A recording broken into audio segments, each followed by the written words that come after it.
nagpupush. Matagal-tagal pa to. Ang plot twist pa ay paparating na. Revitalize, nagamit din ang Kailangan niyo mga Dito, Minions. habang Suicide Five na rin, Minos. Wala na mga Minions. Dito si Kendra. Ang baka na kanya buwenta. Si Wanda. Si Lanzo. Para patayin. Ito ang si Kendra. Wala pa sila mga Minions. At si Kiko may nabuhay na. Pwede siya mag-rundown dito. Hahabulin pa niya si Lanzo. Nag-iiwalay. Ang mga miyembro dito ng Suicide Five. Rosa!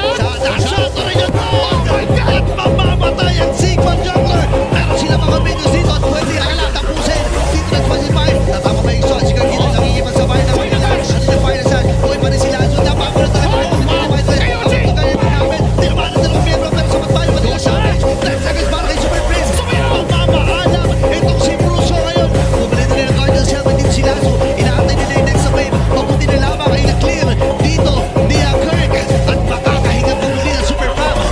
May pinakamaraming wave. May paparating din sa mid.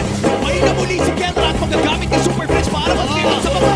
Pero mukhang si Sensui pumasok na muli. Hinahanap niya si Kirk. Kalahati yung buhay ni Sensui. Rekta sa baba muli ang call para dito sa Twisted Minds. Hakpas ng unang ata. Ang call ng Twist Down ng Twisted Minds na nasa baba si Kendra. Naglalita na siya. Kaya naman i-reverse si Bruce. Tutulaw ba pero nagamit din kayo. Revive na lang! Kaya lang hindi siya makakapagod. May fan makikita may ibagsabahin si Rosha. Sabat ba yung kanyang mga shield? Pero yan is Spirit, nagamit na rin kakabit ni Sensui habang sa may mataging baka.